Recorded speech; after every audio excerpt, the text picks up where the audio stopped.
Chers frères et sœurs en Jésus-Christ, alors que l'heure de mon départ du diocèse approche et où je célèbre pour la dernière fois la messe chrismale avec vous, j'ai voulu relire la lettre que j'avais adressée en septembre 2003 aux prêtres, diacres et responsables laïcs au moment de ma nomination comme évêque de Gap. Après avoir évoqué les liens qui m'unissaient au diocèse de Gap lorsqu'adolescent, je venais faire du ski à Vars avec ma paroisse de Marseille, j'écrivais ceci. En apprenant le nom de celui que le pape a donné comme successeur à Monseigneur Lagrange, certains penseront qu'ils me connaissent. À vrai dire, ils connaissent une image, celle que les médias leur ont donnée de moi. Dans les contacts que nous aurons, vous saurez faire, j'en suis sûr, les mises au point nécessaires concernant cette image, pour le positif comme pour le négatif. Vous savez à quelle épreuve j'ai dû faire face au cours de ces 2 dernières années, vécues dans la foi. Aucune épreuve n'est stérile. Celle-ci m'aura entre autres rendu plus attentif à ceux qui sont blessés dans leur cœur et dans leur chair et qui endurent la souffrance, à ceux qui sont rejetés, à ceux qui sont exclus. Les très nombreux témoignages de soutien, les confidences reçues à ce moment-là m'ont fait mieux percevoir encore combien nous, les prêtres, sommes aimés, attendus par les laïcs, combien ils nous souhaitent proches d'eux. Au-delà des difficultés rencontrées, notre Église est belle, jeune, généreuse et missionnaire. Depuis ce que j'écrivais alors, 13 années se sont écoulées. Et ce n'est plus à partir d'une image que vous avez pu vous faire une opinion sur votre évêque. Vous avez pu mesurer ses défauts, ses faiblesses et même ses dadas, et vous lui avez peut-être accordé quelques qualités. Lorsque j'ai quitté la sacristie le jour de la célébration d'accueil dans le diocèse, le cardinal Lustiger m'a dit « Enracine-toi dans cette terre ». C'est ce que je me suis appliqué à faire de mon mieux. Y suis-je parvenu ou pas? Vous seul pouvez en être juge.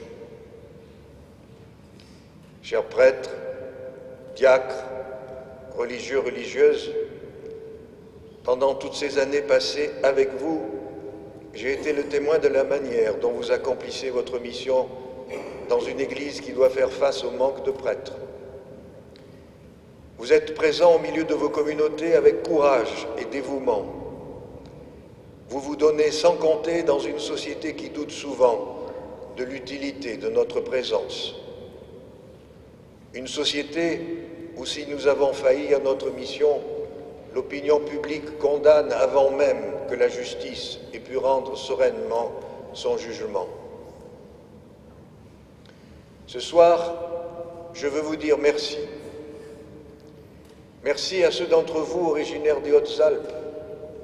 Merci aussi à ceux qui sont venus d'autres régions de France et de plus loin encore, d'Afrique, de Madagascar, du Vietnam, pour rejoindre le diocèse. Merci à ceux que j'ai eu la joie d'ordonner prêtres. Au cours de cette célébration, je vous invite à porter dans votre prière les 41 prêtres dont nous avons célébré les funérailles au cours de ces 13 années. Notre presbytérium n'est pas uniforme. Cela fait sa faiblesse, car qui se rassemble s'assemble en excluant les autres.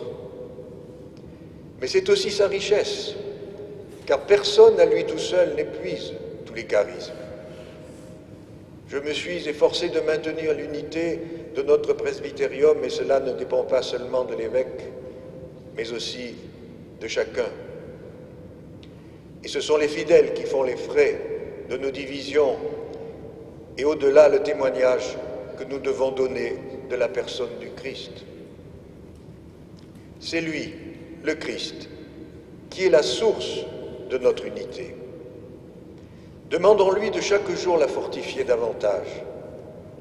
À l'heure où, comme aujourd'hui à Bruxelles, le monde est confronté à la violence aveugle de ceux qui pensent que l'on peut imposer la foi par la force, notre unité et le témoignage de l'amour de Dieu sont notre réponse.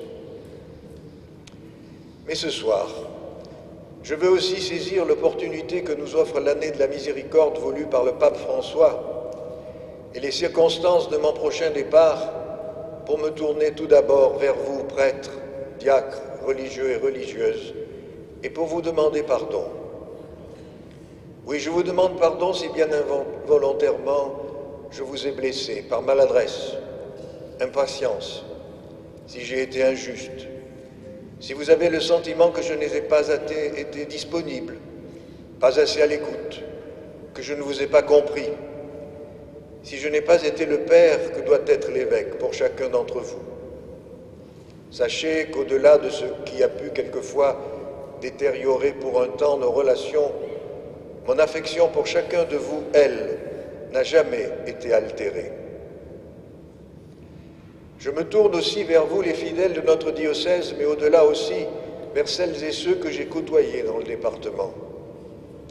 Merci pour les témoignages d'amitié que j'ai souvent reçus, y compris souvent de ceux qui ne fréquentent pas l'Église.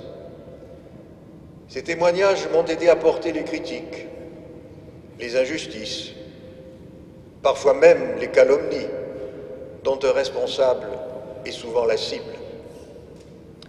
À vous aussi, je demande pardon si je vous ai déçu, blessé, choqué par telle ou telle prise de position ou telle décision. Dans quelques instants, je vais consacrer le Saint-Crème et bénir les autres huiles. Le Saint-Crème qui sera utilisé pour l'accueil des nouveaux baptisés au sacrement de confirmation et pour l'ordination des prêtres. L'huile des malades qui exprime la sollicitude de Dieu pour les personnes souffrantes et l'huile des catéchumènes pour soutenir celles et ceux qui recevront le baptême. C'est dans ces sacrements que s'exprime l'amour de Dieu pour chacun de ses enfants. Nous avons entendu dans l'Évangile « L'Esprit du Seigneur est sur moi parce que le Seigneur m'a consacré par l'onction. Il m'a envoyé porter la bonne nouvelle aux pauvres, annoncer aux captifs la libération et aux aveugles qu'ils verront la lumière, apporter aux opprimés la libération annoncée, une année de bienfaits accordée par le Seigneur. » C'est en priorité ce que le Christ nous demande de vivre. Mais ne faisons pas trop rapidement la lecture de ce texte. Lorsque le Christ parle des pauvres, il pense aussi à celles et ceux qui sont pauvres dans leur cœur et dans leur âme. Lorsqu'il parle des captifs, il ne pense pas seulement aux détenus, mais aussi à celles et ceux qui sont prisonniers de la haine, de la rancune, du désir de vengeance.